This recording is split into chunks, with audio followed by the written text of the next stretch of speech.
Hey guys, what's up? Kya chal? Welcome all of you in the lovely rapid revision session of our new chapter today, that is returns. अभी ये जो session अभी चल रहा है, ये इस वक्त अभी लाइव प्रीमियर हो रहा है, बट मैं आप लोग को देख रहा हूँ चैट बॉक्स में।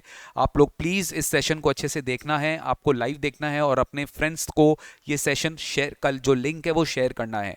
अभी तक गाइज देखिए, हमारा जो मिशन सेशन है वो ऑलमोस्ट खत्म होने के क्लोजर होने वाला है अपने मिशन सेशन का, because we have been taking this mission session since last 2 to 3 weeks, and thank you so much for being actively participating in this rapid revision and practice session which we are taking daily, at least two sessions, morning 11 a.m. and evening 7 p.m. Morning 11 a.m. we are actually revising the topics, and evening 7 p.m. we are actually practicing the topics of that particular day on which we have revised that topic. तो आज का जो अपना topic है वो है returns, GST returns. Now ये जो रिटर्न का टॉपिक है ये बहुत ही ज़्यादा सिंपल टॉपिक है और बहुत ही ज़्यादा इंपॉर्टेंट है from the point of view of objective MCQ as well as straightforward questions.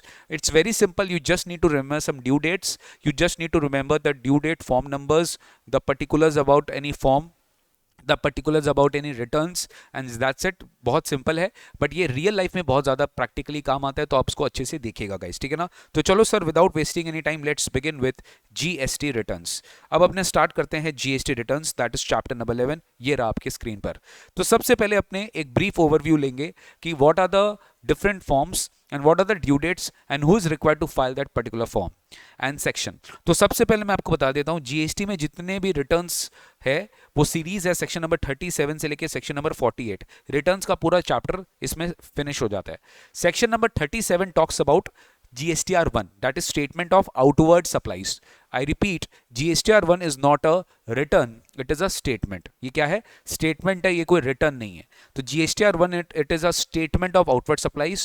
GSTR2 is statement of inward supplies, which is no more relevant because it has been deleted, because instead of GSTR2 which has come is auto drafted ITC statement, that is GSTR2A and GSTR2B। Okay sir. Then आता है आपका GSTR 3बी। GSTR 3बी is a return which is filed under section 39। Now GSTR 3बी से ही आपका return चालू हो जाता है, that is mentioned in section number 39। Section number 39 of CGST act 2017 actually talks about all the returns. तो जितने भी रिटर्न्स है, जीएसटीआर 3बी, जीएसटीआर 4, जीएसटीआर 5, जीएसटीआर 6, ये सब रिटर्न्स वाले सेक्शंस में हैं, दैट इज सेक्शन नंबर 39। फिर ये जो जीएसटीआर 7 का बात करते हैं, ये अपने टीडीएस वाले सेक्शन में बात करेंगे, टीडीएस डिडक्टर, एंड टीसीएस वाले सेक्शन में जीएसटीआर 8 का बात करेंगे। एनुअल रिटर्न जो है ये सेक्शन 44 में फाइल होता है जीएसटीआर 9 में। फाइनल रिटर्न जो होता है वो सेक्शन नंबर 45 में फाइल होता है जीएसटीआर 10 में, ठीक है। तो we will be talking about different forms, different due dates which has to be filed by prescribe taxpayer. तो सबसे पहले अपन आते हैं return form, that is GSTR1, that is to be filed under section 37, ठीक है ना। Section 37 में आप GSTR1 फाइल करेंगे, that is monthly statement of outward supplies of goods और सर्विसेज। तो अगर आप GSTR1 फाइल कर रहे हो, monthly statement of outward supplies of goods and services, तो सबसे पहले आप कौन हो जो ये फाइल कर सकता है? You should be a registered person. आपको कौन होना पड़ेगा? आप एक रजिस्टर्ड पर्सन होने चाहिए जो ये GSTR1 फाइल कर रहा है। बट कौन नहीं कर सकता GSTR1 फाइल? बेसिकली जो ऑलरेडी स्पेशल रिटर्न फाइल कर रहे हैं, जैसे कि स्पेशल रिटर्न हो गया सबसे पहले कॉम्पोजिशन स्कीम वाले, that is I mean to say composite dealer वाले, दैट इज GSTR 4, ठीक है। GSTR 5 हो गए NRTP, non resident taxable person. GSTR 6 हो गया आपका ISD, that is input service distributor, ठीक है। GSTR 5A हो गया आपका OIDAR सर्विसेज, ठीक है। फिर GSTR 7 हो गया आपका TDS डिडक्टर। फिर TCS कलेक्टर हो गया GSTR 8। मतलब जो specifically they are filing GSTR 4, 5, 6, 7, 8, they cannot file GSTR1। Basically GSTR1 is meant for those people, those registered person who is actually filing GSTR 3B, ठीक है। तो इसकी ड्यू डेट क्या है sir? 11th of the next month. But let me tell you, there is one more format, there is one more mode in which you can file GSTR1, that is QRMP, quarterly statement of outward supplies of goods and services। that is a person who has opted for quarterly return monthly payment scheme। यानी आप quarterly return file कर रहे हो और monthly payment कर रहे हो, तो क्वार्टरली स्टेटमेंट भी आपको फाइल करना पड़ेगा। यानी अगर आप रिटर्न क्वार्टरली फाइल करो, रिटर्न मतलब क्या? जो कि आप सेक्शन 39 में GSTR 3B फाइल करते हो, वो आप क्वार्टरली फाइल करोगे। सिमिलरली आप quarterly statement of outward supplies भी फाइल करोगे, दैट इज GSTR 1 आप क्वार्टरली फाइल करोगे। ठीक है। जीएसटीआर वन क्या हो गया, quarterly statement of outward supplies and goods. Now here we need to understand there is a certain criteria of going to opt for the scheme. Quarterly return monthly payment scheme, इसको अपने बोलते हैं quarterly statement of outward supply scheme. तो यहां पर क्या होता है, जीएसटीआर क्यूआरएमपी स्कीम में वही जा सकते हैं जो जिनका aggregate turnover in the preceding financial year does not exceed 5 crore rupees. And obviously those who can not file GSTR one, they can also not go for QRMP scheme, right guys. तो QRMP scheme हो गया आपका any registered person जिनके aggregate turnover preceding financial year में अगर 5 करोड़ से ज्यादा नहीं है तो वो ऑप्ट कर सकते हैं। और इनका जो ड्यू डेट होगा जीएसटीआर वन का, ये क्वार्टर के एंड का 13th होगा, 13th of the next month of the quarter and. जैसे अप्रैल मई जून, जून का क्वार्टर, जून के बाद हो गया 13th जुलाई, तो 13 July is the due date to file GSTR one of April May and June. यानी सर क्यूआरएमपी में क्वार्टरली करना पड़ेगा, बाद बाकी मंथली फाइलर करेंगे 13th of the, sorry 11th of the next month. तो 11th of the next month is monthly filing and quarterly filing हो गया 13th of the month succeeding the quarter. Next हो गया आपका जीएसटीआर वन के बाद GSTR 3A, that is a notice which is issued for which is return defaulter. ठीक है, person who fails to furnish the return and in response in persons to that they fail to furnish, they fail to actually furnish the return. So notice is given to them under section 46 to return defaulter for actually imposing the late fees. तो GSTR 3A क्या हो जाएगा, notice का बात करेगा। GSTR 1 क्या है, statement of outward supplies. Then आपका रिटर्न, रिटर्न क्या हो जाएगा, section number 39 GSTR 3B। Return क्या हो जाएगा, section number 39 that is GSTR 3B। तो 3B अपने बात करेंगे मंथली रिटर्न वालों के लिए, 3B अपने बात करेंगे मंथली रिटर्न वालों के लिए and monthly payment of tax वालों के लिए for normal taxpayer. You are actually filing the return monthly and you are making the payment of tax monthly. तो ये दोनों आपके लिए क्या हो रहा है, मंथली हो रहा है। Now let me tell you, ये जो आप मंथली फाइल कर रहे हो रिटर्न, मंथली पे कर रहे हो टैक्स, ये भी तो आप क्यूआरएमपी में भी होगा ना, क्वार्टरली रिटर्न भी होगा और मंथली पेमेंट होगा। पेमेंट मंथली होगा, खाली रिटर्न या तो क्वार्टरली हो रहा है या तो मंथली हो रहा है। जैसे जीएसटीआर 1 था, क्वार्टरली जीएसटीआर 1 हो रहा है या तो मंथली जीएसटीआर 1 हो रहा है। वैसे मंथली जीएसटीआर 3B हो रहा है या क्वार्टरली जीएसटीआर 3B हो रहा है, बात तो सेम है। तो यहाँ पे GSTR 3B will be filed by the person who is actually filing return. Again return कौन फाइल करेगा, any registered person other than same who can not file GSTR 1। Same composite dealer वो लोग 3B file नहीं करते हैं।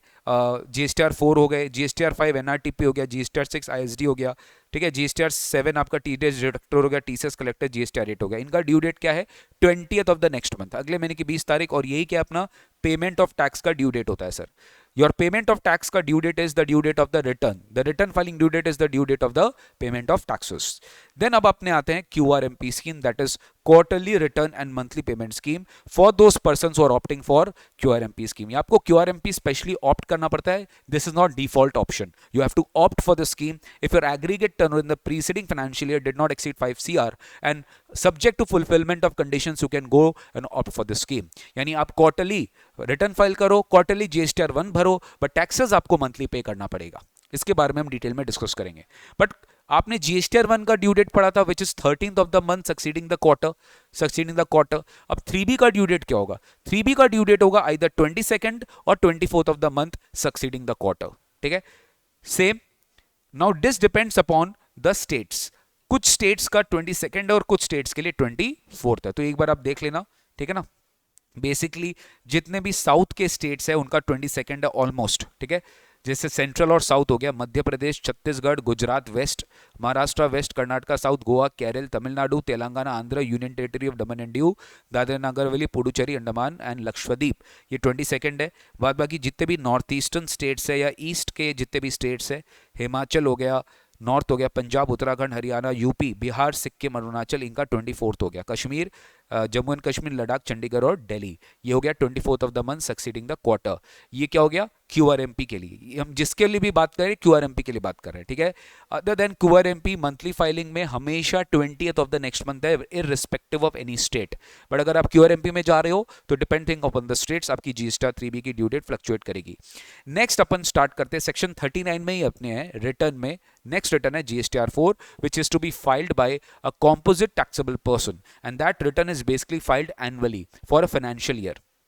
ठीक है ना, for a financial year. Basically a taxable person who has opted to opt to pay tax under section 10(1) और 10(2)(a), their due date to file GSTR 4 is 30th April of the next financial year, but this has to be accompanied by a proof of payment of taxes which has to be done quarterly. यानी जो composition scheme वाले person है जो 1% 5% पे tax देते हैं turnover पे या टैक्सेबल सप्लाईज पे टैक्स देते हैं, तो इनको जो टैक्स देना होता है क्वार्टरली पेमेंट स्टेटमेंट वाले को जो टैक्स देना होता है वो CMP 8 में टैक्स देते हैं। किस में टैक्स देते हैं? CMP 8 फॉर्म बोल के फॉर्म है CMP 08, उसमें वो टैक्स देते हैं। तो CMP 08 जो मेरा फॉर्म था, मैंने CMP 08 में ये फॉर्म जो है क्वार्टरली स्टेटमेंट भरा और मैंने यही मेरा पेमेंट का ड्यू डेट है which is 18th of the month succeeding the quarter. ठीक है, तो अप्रैल मई जून इसका जो क्वार्टर एंड होगा 18th जुलाई तक मैं इसका पेमेंट करूंगा। सिमिलरली जुलाई अगस्त सितंबर का जो क्वार्टर एंड होगा इसका 18th अक्टूबर तक मैं इसका पेमेंट करूंगा। ठीक है, पेमेंट करना पड़ेगा क्वार्टरली, बट आपकी जो रिटर्न फाइल होगी वो होगी ईयर एंड के 30th अप्रैल के बाद, मतलब ईयर एंड होते ही 30th April of the next financial year, that is GSTR 4। Next आता है GSTR 5, that is return for non-resident taxable person, that is monthly return. Again GSTR 5 is a return which is filed under section 39. non-resident taxable person इनका जो return file होता है वो monthly return file होता है। तो इसकी जो ड्यू डेट होगी वो क्या होगी? इसकी ड्यू डेट होगी 13th of the next month, अगले महीने की 13वां तारीख।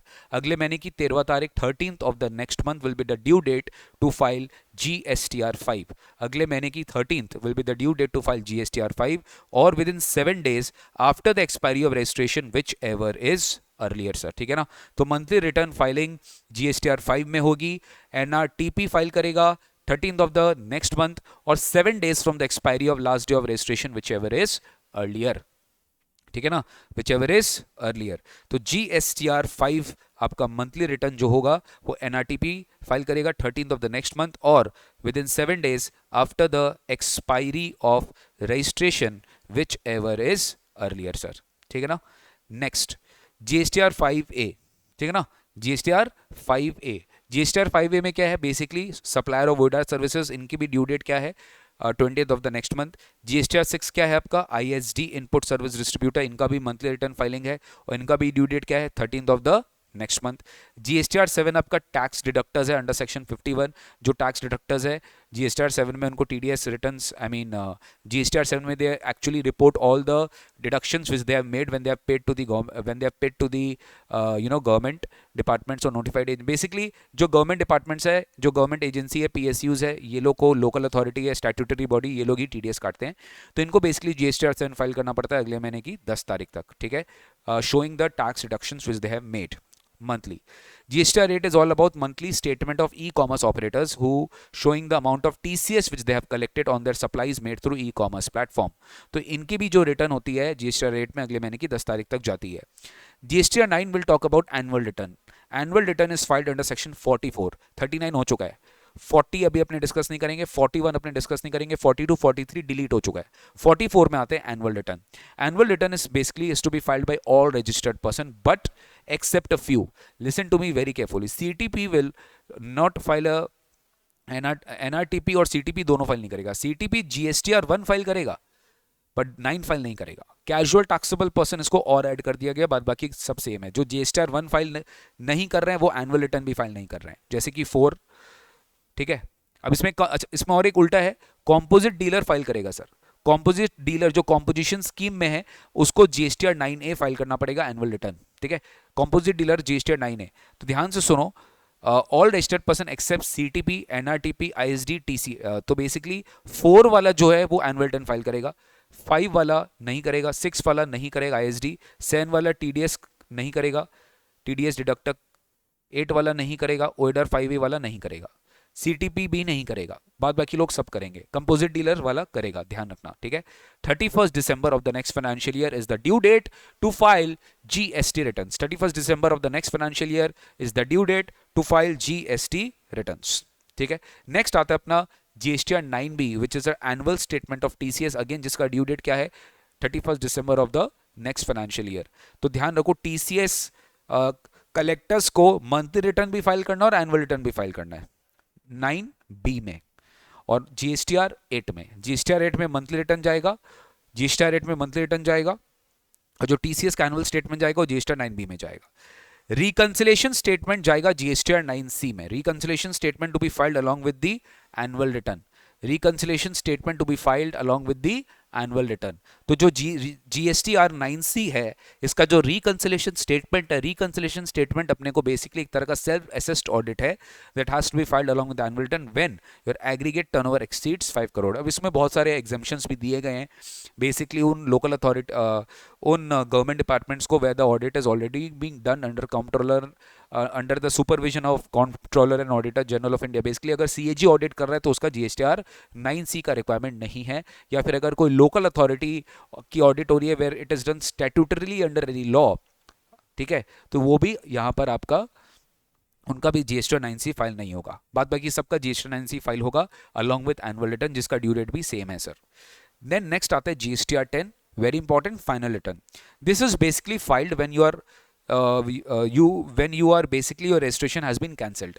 अगर आपकी रजिस्ट्रेशन कैंसिल हो गई, आप रजिस्टर्ड पर्सन हो जिसको रिटर्न फाइल करने की रिक्वायरमेंट थी, आपकी रजिस्ट्रेशन कैंसिल हो गई है, तो फिर 3 मंथ्स के अंदर अंदर from the date of the cancellation और order of cancellation whichever is later, ठीक है ना, कैंसिलेशन से या कैंसिलेशन ऑर्डर से whichever is later, cancellation से या कैंसिलेशन ऑर्डर से whichever is later, whichever is later, cancellation से और कैंसिलेशन ऑर्डर से विच एवर इज लेटर। तो जीएसटीआर 10 में जो फाइनल रिटर्न आप फाइल करोगे, रजिस्टर्ड पर्सन को फाइनल रिटर्न फाइल करना पड़ता है जिसकी रजिस्ट्रेशन कैंसिल हो गई है, और वो विद इन 3 मंथ्स फाइल करेगा from the date of cancellation और order of cancellation whichever is letter.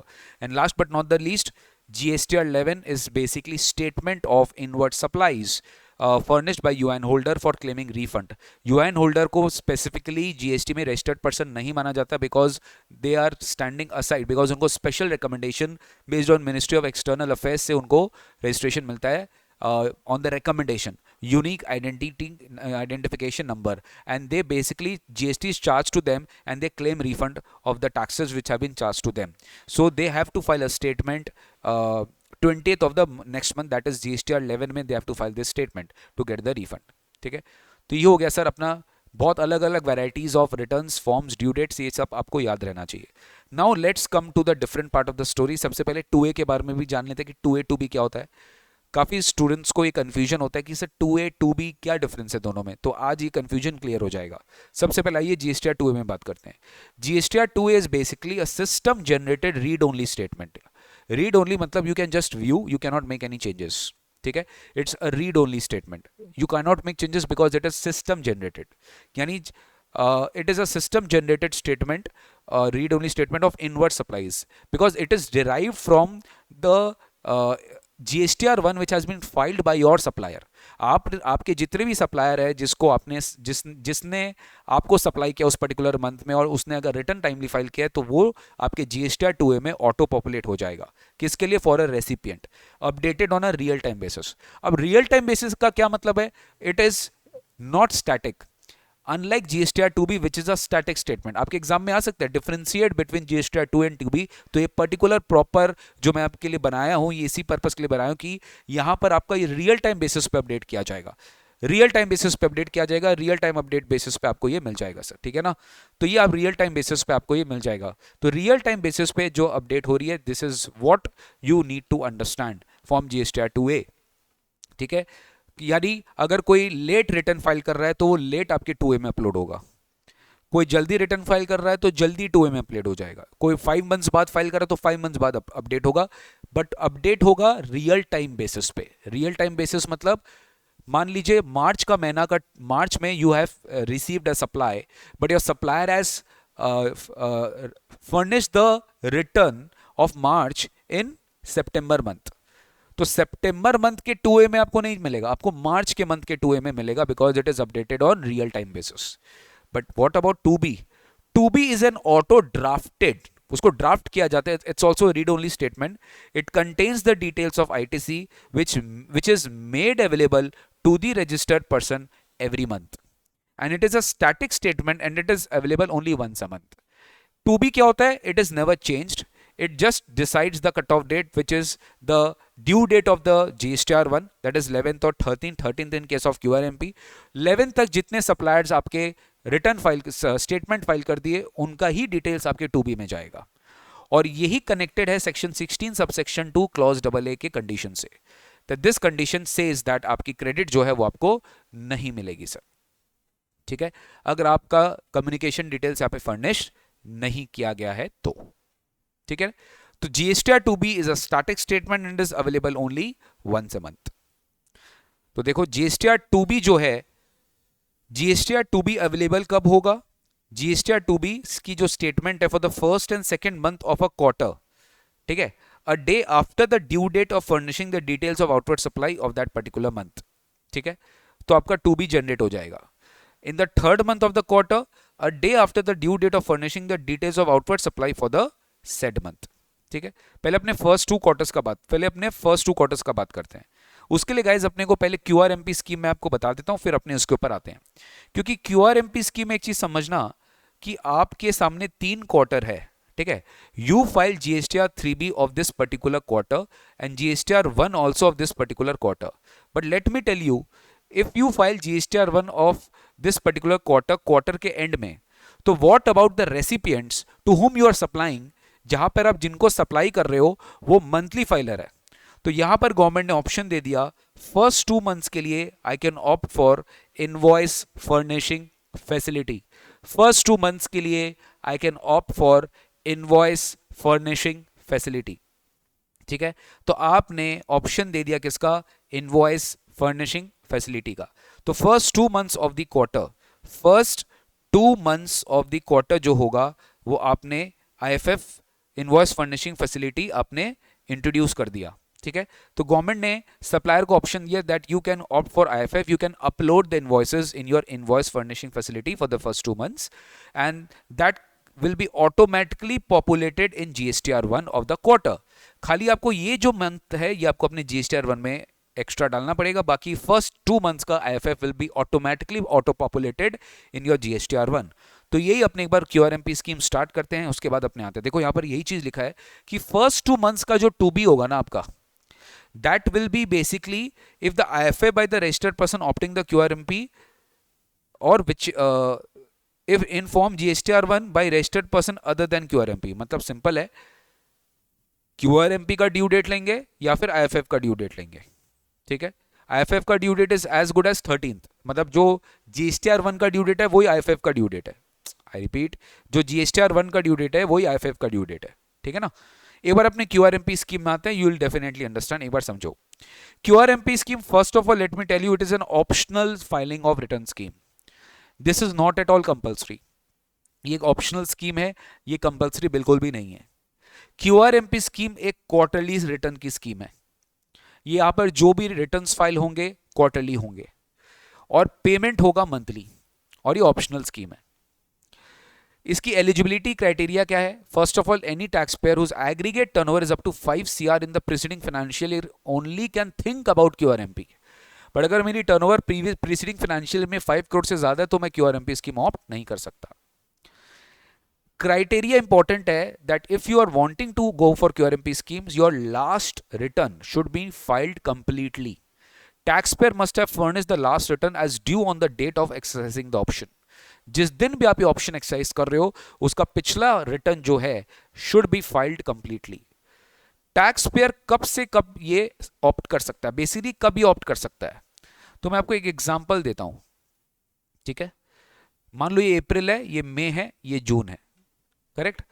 जरूरी नहीं अप्रैल में, जून, जुलाई, अगस्त, सितंबर ये फॉलो करना पड़ेगा। आप अप्रैल में सोचे कि आपको अब नेक्स्ट क्वार्टर से आपको QRMP जाना है, you have thought about in April.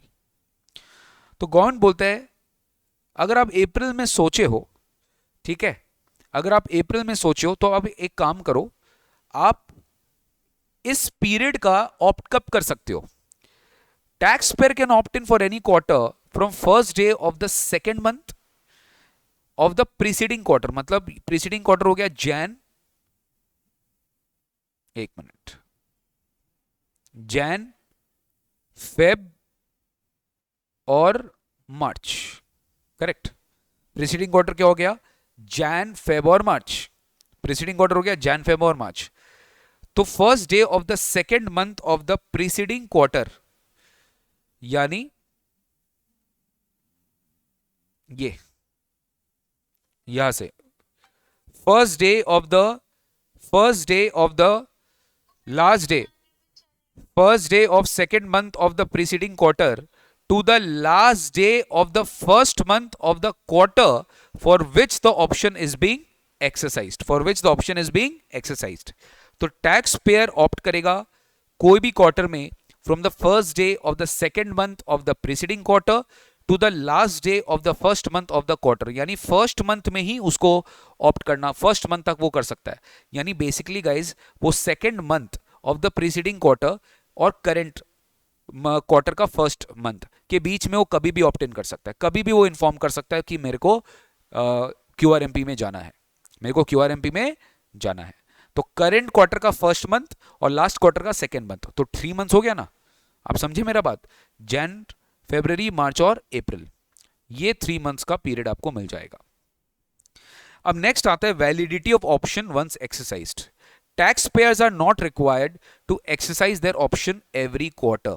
Tax payers को जरूरी नहीं है कि वो हर ये जो ऑप्शन है वो एक्सरसाइज करते रहे हर क्वार्टर में, जरूरी नहीं है सर, ठीक है, क्योंकि एक बार वो ऑप्ट इन कर लिया, मान लो वो अपने हमेशा के लिए, जब तक वो विड्रॉ नहीं कर लेता। Where such option has been exercised done, they shall continue to furnish the return as per the selected option for future tax periods unless they revise the said option. अगर वो ऑप्शन रिवाइज कर लेता है तो बात अलग है, वरना फिर वो कंटिन्यू चलता रहता है। क्यूआरएमपी स्कीम याद रखना, इस GST invoice number, it is not like composition scheme कि एक अगर जीएसटी नंबर में अगर सेम पैन में सारे को कॉम्पोजिशन स्कीम लेना पड़ेगा, ऐसा बिल्कुल भी नहीं। It is GST number wise, यानी one registered person in the same PAN is opting for QRMP, another is not opting, it is fine. Distinct person can avail QRMP scheme option for one or more GSTNs. Opting or QRMP scheme is GSTN wise. Monthly payment आप कैसे करते हो? This is very very important. You need to pay by a pre-filled challan which is known as PMT6. PMT6 में आपको ये पे करना पड़ता है। Tax due in each of the first 2 months of the quarter. आप ध्यान से देखना, आप जब 3B फाइल करते हो इसका, इस क्वार्टर का जब आप 3B फाइल करोगे वो तो आप कर ही दोगे, 3B के समय तो आप फाइल करोगे ही और पेमेंट करोगे, लेकिन फर्स्ट 2 मंथ्स का पेमेंट कैसे करोगे? क्वार्टर का फर्स्ट 2 मंथ्स का तो पे करना पड़ेगा ना, because first 2 months of any quarter का तो ड्यू डेट आप 3 मंथ्स बाद नहीं कर सकते। तो यहां पर गवर्नमेंट बोले चलो ठीक है 25 तारीख ऑफ द नेक्स्ट मंथ, यानी मंथ 1 का 25 ऑफ मंथ 2, मंथ 2 का 25 ऑफ मंथ 3 आपकी पेमेंट की ड्यू डेट हो जाएगी। और ये जो पेमेंट आप करोगे इसके लिए आपके पास 2 मेथड है, एक फिक्स सम मेथड है और एक सेल्फ असेस्ड मेथड है। एक फिक्स सम मेथड है और एक सेल्फ असेस्ड मेथड है, ठीक है। अब पहले अपने सेल्फ असेस्ड मेथड देखते हो, सबसे सिंपल है। It is basically the normal calculation which you do, you self assess your output tax, you self assess your ITC and accordingly net payable in cash आप पे कर दीजिए।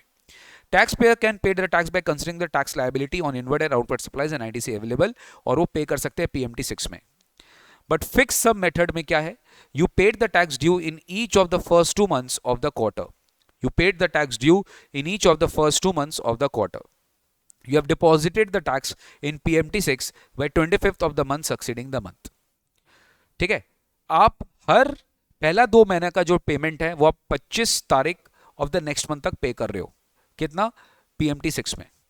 नाउ ये आप पे कैसे करोगे sir? You have to be very careful. Now 2 चीज हो सकता है बेटा, अगर आपकी लास्ट रिटर्न क्वार्टरली गई थी तो आपको लास्ट क्वार्टर का जो भी टैक्स है उसका 35% टैक्स आपको फर्स्ट 2 मंथ्स पे करना पड़ेगा। 35% of the tax paid in cash in the return for the preceding quarter when the return was furnished quarterly, you need to pay it 35%।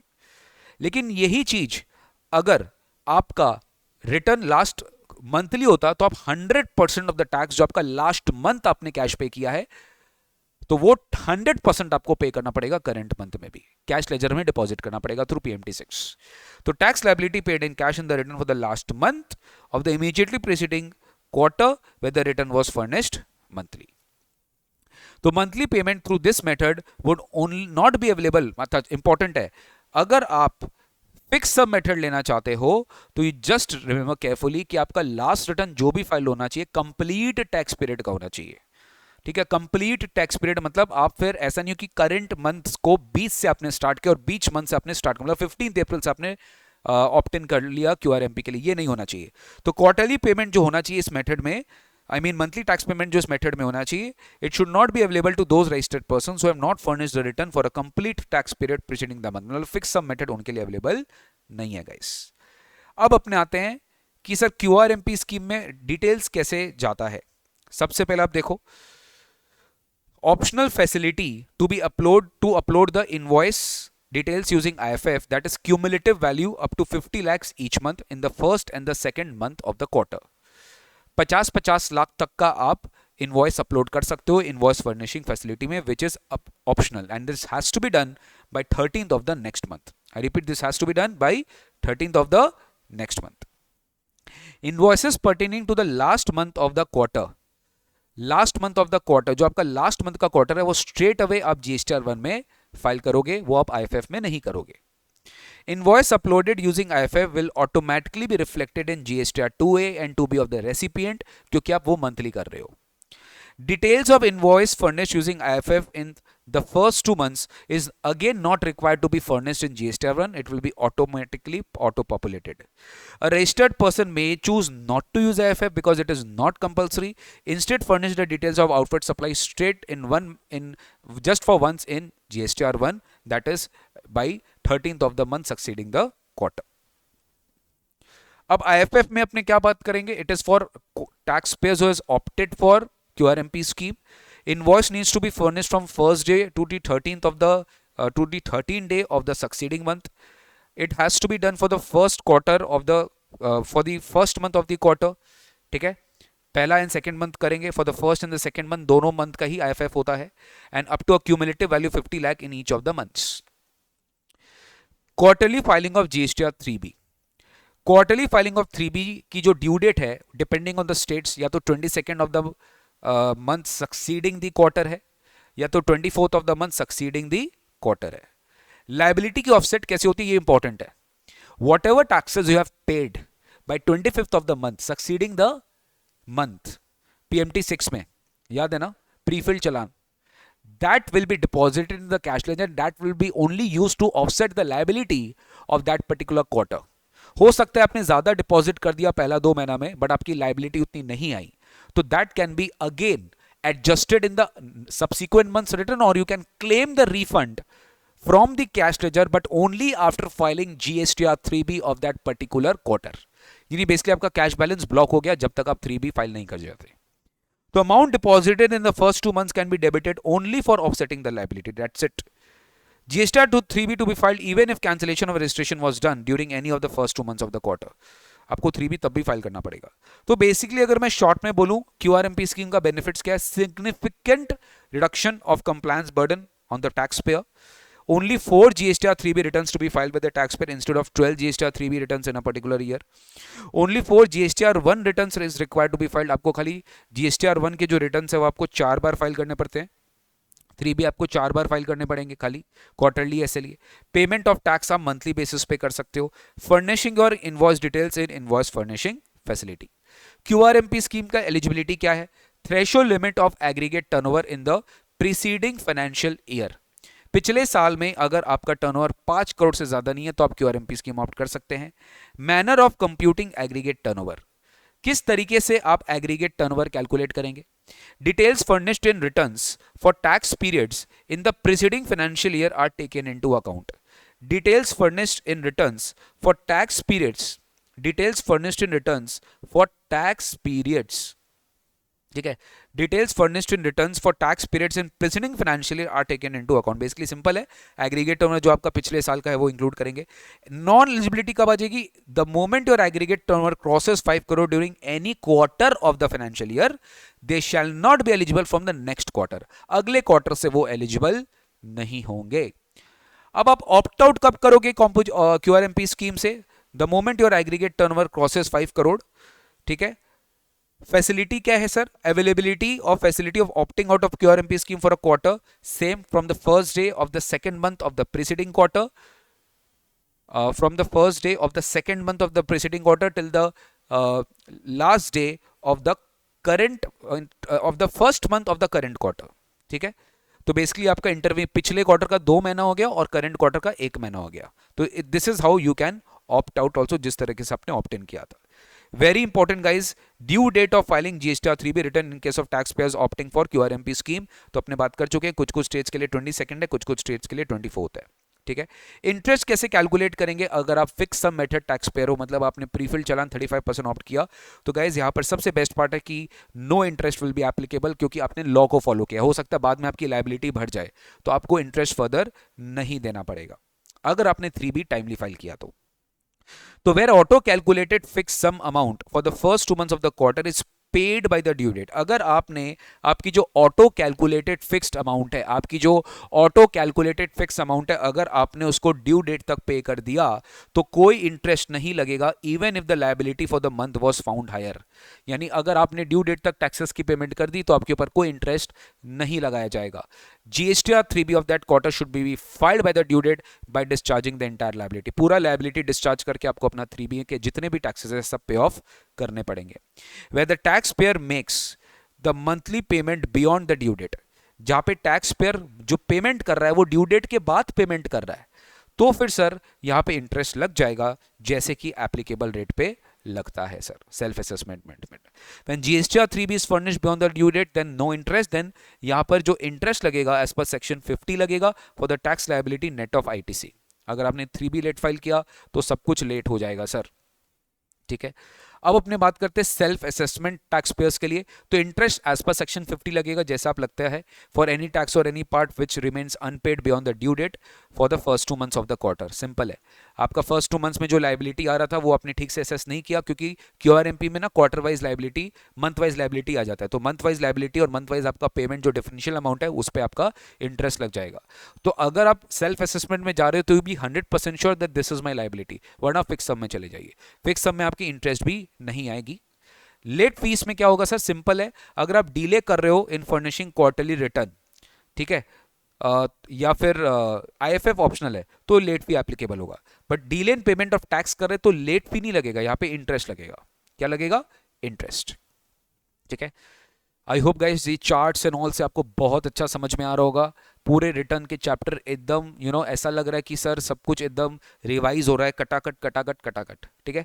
Next है first return. First return is basically in section number 40 every registered person. Basically first return का concept आया lag के वजह से. Lag मतलब effective date of registration अलग है और रजिस्ट्रेशन ग्रांट डेट अलग है सर.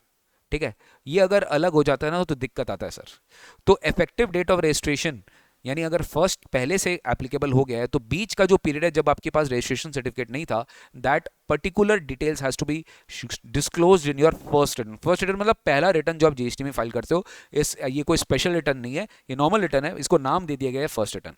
तो every registered person who has made outward supplies in the period between ये दो, date on which he becomes liable to registration till the date on which registration has been granted, shall declare the same in the first return after the grant of registration.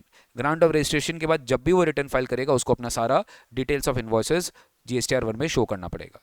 Outward supplies made during the period. 1 जून में date of liability है, 25 जून को date of application है और grant date आपका आ गया 1 जुलाई. तो आपने application कितना डे में कर दिया? आपने एप्लीकेशन 25 डेज में कर दिया, यानी 30 डेज में कर दिया. तो आपकी इफेक्टिव डेट क्या हो गई? 1 जून हो गई. तो आपका इफेक्टिव डेट अलग है बट आपका ग्रांट डेट अलग है. तो you have to declare all the details in the first return after the grant of registration. Now let's talk about 39 subsection 9 that is rectification of errors.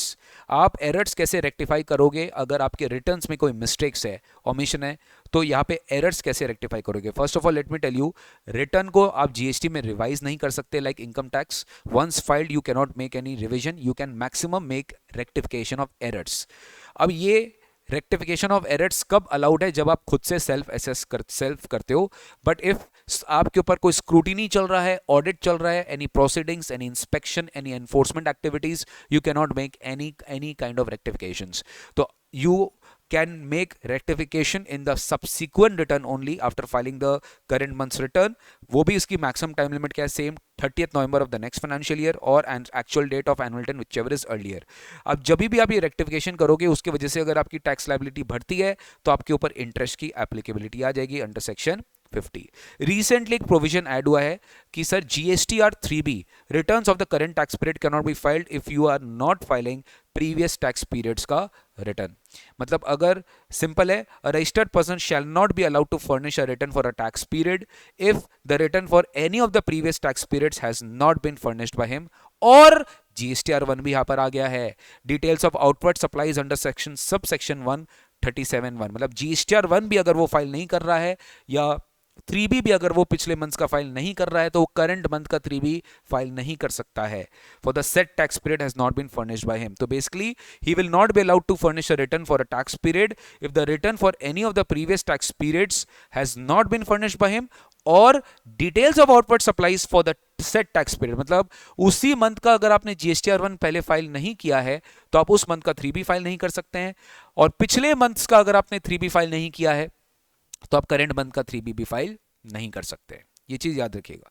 But government may on the recommendation of the council they by notification exempt the requirement और allow a class of registered person to furnish the return even if they have not furnish the returns of the previous tax period. ठीक है, तो next आता है sir आपका payment due date 39 subsection 7। Every registered person is required to furnish return, ठीक है, other than quarterly return they need to pay tax by the due date, that is the last return which return was required to be furnished. ठीक है, अब इसमें important point ये आता है QRMP वाले के लिए अपने क्या बोलेंगे, where the registered person is paying the taxes quarterly, in that situation they can make the payment of taxes in two manner, ये अपने ऑलरेडी पढ़ चुके हैं। ठीक है, one is basically the self assessed amount, that amount self assessment method, basically the amount equal to the tax due taking in account the inward supply and outward supply, credit availed, credit utilized, tax payable in lieu of the amount referred in clause, मतलब instead of self assessment method amount determined in prescribed manner subject to conditions, ये हो गया आपका fixed sum method। क्या हो गया आपका fixed sum method। ठीक है सर, नेक्स्ट चलते हैं nil filing of GST returns. Every registered person को नील रिटर्न भी फाइल करना पड़ेगा even if he has no entry, no taxable supplies, no tax liability, he has to file return even if there is no tax details, if there is no nil return भी file करना पड़ेगा, whether or not any supply of goods and services have been made, nil return भी file करना पड़ेगा, nil GSTR 1 भी file करना पड़ेगा। ये आपके एग्जाम के लिए इंपॉर्टेंट है। लेट फीस सेक्शन नंबर 47 में गवर्नमेंट ने लेट फीस को काफी हद तक रैशनलाइज किया है। Any registered person who fails to furnish, कौन कौन सा, पहले GSTR 1 हो गया, statement of outward supplies, GSTR section 39 में GSTR 3B 4, 5 and 6, final return GSTR 10, और अभी ये रिसेंटली ऐड हुआ है TCS का रिटर्न भी ऐड हो गया है सेक्शन 52 में, एंड सेक्शन 45 में आपका GSTR 10। पहले TCS रिटर्न में कोई लेट फीस नहीं था, अब लग जाएगा। लेट फीस कितना, 100 rupees per day, subject to maximum 5000। और क्वार्टर अगर आप एनुअल रिटर्न में लेट किए तो लेट फीस कितना, 100 rupees per day, maximum 0.25% of turnover in state. ये CGST में, कॉरेस्पॉन्डिंग SGST में भी लगेगा, कॉरेस्पॉन्डिंग डबल, यानी 10,000 लेट फीस मैक्सिमम लग सकता है as per the law. GSTR 1 में, GSTR 3B 4, 5, 6 में, GSTR 8 में, और आपका GSTR 10 में और GSTR 9 में, सब में ही लग सकता है आपका। ठीक है ना सर। अब ये लेट फीस रैशनलाइज किसके लिए किया गया, GSTR 1 एंड 3B के लिए पहले किया गया। ये डिवाइड किया गया कि अगर आपका नील रिटर्न है, nil return means you don't have any tax liability, आपका नील रिटर्न, आपकी कोई टैक्स लायबिलिटी बिल्कुल भी नहीं है, या कि आपकी कोई आउटवर्ड सप्लाई नील है, तो यहाँ पे मैक्सिमम लेट फीस 500 होगा। मतलब यहाँ पे कोई टैक्स लायबिलिटी नहीं है तो भी आप लेट करें तो गवर्नमेंट बोलते हैं यार तब तो 500 से ज्यादा हो ही नहीं सकता। बाद बाकी सिचुएशंस में तुम्हारा डिपेंड करता है एग्रीगेट टर्नओवर लास्ट ईयर कितना था। अगर लास्ट ईयर 1.5 करोड़ से ज्यादा नहीं था तो 2000, ठीक है, ये टोटल हो गया। ठीक है ना, ये टोटल अपने बात कर रहे हैं। और अगर एग्रीगेट टर्नओवर लास्ट ईयर 1.5 से ज्यादा था बट 5 से ज्यादा नहीं था तो टोटल में 5000, ठीक है, और 5 करोड़ से ज्यादा था तो 5000 CGST और 5000 SGST। ये अपने ऑलरेडी बात कर चुके हैं सेक्शन नंबर 47 में, ये अपने ऑलरेडी बात कर चुके हैं सेक्शन नंबर 47 में। ओके, ये अपने ऑलरेडी बात कर चुके हैं सेक्शन नंबर 47 में।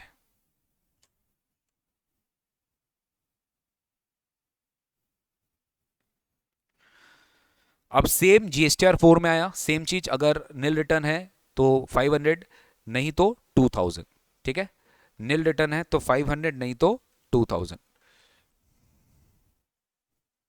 तो टर्नओवर, क्योंकि यहां पे देखो कॉम्पोजिशन स्कीम में आप तभी जा सकते हैं GSTR 4 में जब आपका टर्नओवर लास्ट ईयर 1.5 से ज्यादा नहीं है। तो आपका 1.5 से ज्यादा नहीं है तो यहाँ पे आप GSTR 4 में जो है यहाँ पे आपको GSTR4 में मैक्सिमम जो है 2000 का लेट फीस पे करना पड़ेगा। What kind of details of outward supplies are required to be furnished in GSTR1? आपको किस तरह के डिटेल्स जो है वो आपको GSTR1 में फर्निश करना पड़ता है। तो just have a look. Outward taxable supplies basically अपने को डिस्क्लोज करना पड़ता है B2B। B2B हो गया क्या? B2B, B2C and debit notes, credit notes, ये तीन मेन क्लासिफिकेशंस है। B2B supplies we have to disclose interstate also, intrastate also, which is made to registered person. ठीक है, इनवॉइस वाइज डिटेल्स आपको ये डिटेल्स अपलोड करना पड़ता है invoice wise. But in case of B2C में you need to upload consolidated details, rate wise details of all the supplies. तो B2C में इंट्रास्टेट और इंटरस्टेट, B2C में इंट्रास्टेट और इंटरस्टेट डिटेल्स आपको डिस्क्लोज करना पड़ता है। इंटरस्टेट और इंट्रास्टेट डिटेल्स आपको डिस्क्लोज करना पड़ता है। तो B2C सप्लाईज में आप इंट्रास्टेट सप्लाई डिस्क्लोज करेंगे फॉर कंसोलिडेटेड डिटेल्स, वहां पे आप कंसोलिडेटेड देंगे। इंटरस्टेट में भी ध्यान से सुनना, इंटरस्टेट डिटेल्स में भी where there are not large invoices, यानी जहां पे इनवॉइसेस की वैल्यू 2,50,000 से ज्यादा नहीं है, तो वो state wise and rate wise, यानी इंट्रास्टेट में तो रेट वाइज और इंटरस्टेट में अगर 2.5 लाख से ज्यादा नहीं तो state wise and rate wise consolidated details देंगे। और अगर इंटरस्टेट सप्लाई है और आपका इनवॉइसेस की वैल्यू लार्ज है, 2,50,000 से ज्यादा है, तो यहां पे आप इनवॉइस वाइज डिटेल्स अपलोड करेंगे। क्या अपलोड करेंगे? इनवॉइस वाइज डिटेल्स आप अपलोड करेंगे गाइस, ठीक है ना। तो प्लीज ट्राई टू अंडरस्टैंड, आपका B2C सप्लाई, आपका इंट्रास्टेट सप्लाई। B2C में इंट्रा भी है, इंटर भी है। इंट्रा हमेशा कंसोलिडेटेड रहेगा।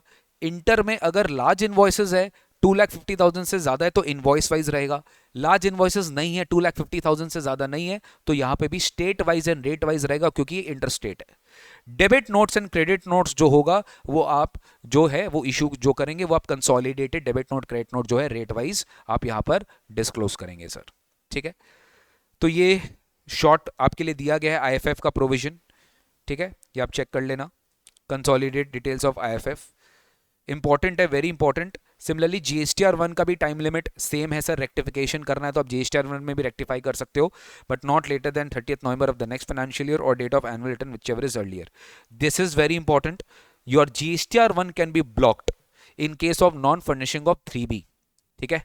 Notwithstanding anything contained in Rule 59, if you will not be allowed to furnish details of outward supplies in GSTR1 if you have not furnished GSTR3B of preceding 2 months. पिछले 2 महीना का अगर आप 3B file नहीं किए, पिछले 2 महीने का आप 3B फाइल नहीं किए, फिर पिछले 2 महीने का अगर आपने 3B फाइल नहीं किया, तो आप करंट मंथ का GSTR1 फाइल नहीं कर सकते।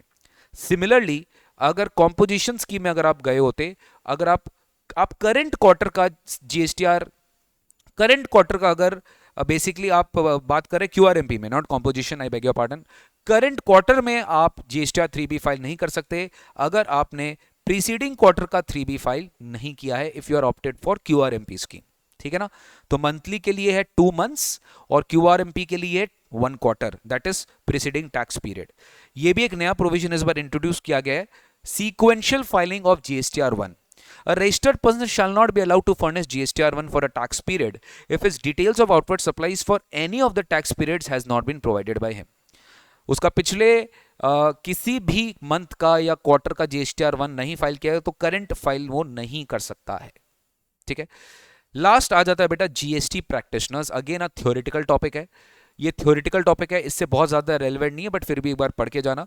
GST practitioner basically it is a kind of authorisation which is given by the government that a particular individual has a expertise knowledge in GST and he can actually provide services in the field of GST. Basically they can be empaneled by the government for different work in GST. Although ऐसा नहीं है कि GST practitioner ही GST का काम कर सकता है, but अलग other than professionals GST practitioner को एक रिकॉग्नाइज्ड क्वालिफिकेशन माना गया है इन द GST लॉ। तो section 48 provides for the authorisation of eligible person to act as GST practitioner and registered person may authorised to an approve GST practitioner to furnish information. वो क्या क्या करवा सकता है ये समझो, पहले एलिजिबिलिटी समझो कि कौन कौन GST प्रैक्टिशनर बन सकता है। इंडियन सिटीजन होना चाहिए, साउंड माइंड होना चाहिए, not adjudicated as insolvent and not been convicted by any competent court. कौन कौन से कंडीशन सेटिस्फाई होने चाहिए, कुछ प्रिस्क्राइब्ड क्वालिफिकेशन होना चाहिए, जो वो एक्वायर करके रखा है, या फिर he was enrolled as a sales tax practitioner और a tax return preparer under earlier indirect tax law and they have practised even at least for 5 years, or is a retired officer of commercial tax department of any state government or CBIC, worked in a group of at least worked in a rank in not lower than rank in of group B gazetted officer for a period of at least 2 years. Qualifications क्या क्या है जो वो लेगा? He should have pass final examinations of ICAI, ICSI, ICMI, मतलब वो final exam clear कर लिया है, CA, CS, CMA बन गया है, ग्रेजुएट है, under graduate post graduate degree hold कर रहा है या equivalent degree in BCom, LLB, banking, higher auditing, BBA, business management, other examination notified by the government. बस एक बार रीड कर लेना गाइस, ठीक है। ये इंपॉर्टेंट है कि what are the activities which can be undertaken by a GST practitioner on behalf of the client. तो he can basically do all things, furnish details of outward supplies, furnishing monthly returns, ठीक है, make deposit of taxes into the cash ledger, furnish information of e-waybill, furnish details of challan, furnish an application for amendment or cancellation of enrollment, intimation to pay tax under composition scheme, ये सब कुछ कर सकता है। Further, he can also file a claim of refund, but for this he needs to get a confirmation from the registered person. He can also file an intimation for registration की amendment और cancellation, ठीक है, amendment और cancellation of registration का भी वो intimation file कर सकता है, इसके लिए भी उसको कंफर्मेशन चाहिए। He can be allowed to appear as authorised representative before any tribunal, before any officer, department, appellate authority on behalf, basically authorised representative बन सकता है अपने क्लाइंट का, ठीक है, ये चीज़ आप याद रखना। बस गाइज इससे ज़्यादा रिलेवेंट नहीं है, जो मैंने आपको पढ़ा दिया वो पढ़ा दिया, that is all about your chapter GST returns, ठीक है ना। तो गाइज देखो अब टाइम आ गया है कि you need to start the show. Now show must go on and you just need to give your 100% dedication towards revising the provisions। और जो भी मेरे मैट में है, जो भी आपके टीचर के मैट में जिनसे भी आपने क्लासेस लिया है, आप प्लीज़ उनको थॉरोली पढ़ो और प्रैक्टिस करो जो भी मैं सेशंस करवा रहा हूँ आपके लिए। और आपके के लिए ही मैंने ये सेवियर बुक रिलीज़ किया है एग्जाम्स के पहले, सो दैट आप इसका मैक्सिमम यूज़ उठा सको। इनकम टैक्स का जो बुक है वो ज़बरदस्त है, GST का भी बुक जबरदस्त आप लोग के लिए बनाया गया है, तो please don't miss this opportunity and just avail this book which is available in our website www.nikunjgoenka.com। Further आपको बता देता हूं कि सर हमारा जो अभी कोर्सेज है वो फुल फ्लेजेड हमारे वेबसाइट पे अवेलेबल है www.nikunjgoenka.com में अगर आप जाएंगे तो आपको 2 सेक्शन मिलेगा, कोर्सेज एंड बुक्स का। अगर आप कोर्सेज में जाते हो, ठीक है, अगर आप कोर्सेज में जाते हो तो कोर्सेज में आपको मिलेगा यहाँ पर CMA inter final, CA inter, CS executive professional, आपको सारा कोर्सेज मिलेगा। अब दिसंबर 23 का जो क्लासेस आपको फुल रिकॉर्डेड सेशंस अभी मिल जाएगा, गूगल ड्राइव, ठीक है, सारे क्लासेस आपके लिए अभी हम अवेल करा के रखे हैं। Whatever you want you can just take the classes. और अभी जो क्लासेस आपको मिलेगी फुल रिकॉर्डेड मिलेगी, लेटेस्ट ताज़ा ताज़ा आपके लिए रिकॉर्डिंग किया गया है। और नेक्स्ट जो हम बैच स्टार्ट करेंगे वो जुलाई से स्टार्ट करेंगे once your exams get over. तो फटाफट गाइज वेट मत करिए, just go for it and let me tell you, इससे ज़्यादा बेस्ट अपॉर्चुनिटी आपको आगे नहीं मिलने वाला, ठीक है ना। तो do go through our website, subscribe the channel if you have not subscribed it. और बस इसी तरीके से आप लोग सेशंस पे सेशंस अटेंड करते रहिए, लाइक पे लाइक करते रहिए, सब्सक्राइब करते रहिए, शेयर करते रहिए, सब भला होगा, सब भला होगा, सब कुछ भला होगा, वरी मत करिए, ठीक है ना। सो दैट्स इट गाइज, आज के लिए इतना ही। Thank you so much, take care, God bless you, see you tomorrow, see you sorry आज अपने शाम को 7 बजे मिल रहे हैं। Today we are meeting at 7, okay, 7 for practising. अभी तो आपका सेशन हो गया रिटर्न्स का, अब रिटर्न्स का अपने थोड़ा सा एक बार एग्जामिनेशन रिलेटेड क्वेश्चंस भी देखेंगे और फिर अपने नेक्स्ट चैप्टर कल सुबह कंटिन्यू करेंगे, बट आज शाम को भी अपने मिल रहे हैं, जस्ट डोंट फॉरगेट दैट, ठीक है। चलो bye bye, take care, God bless you.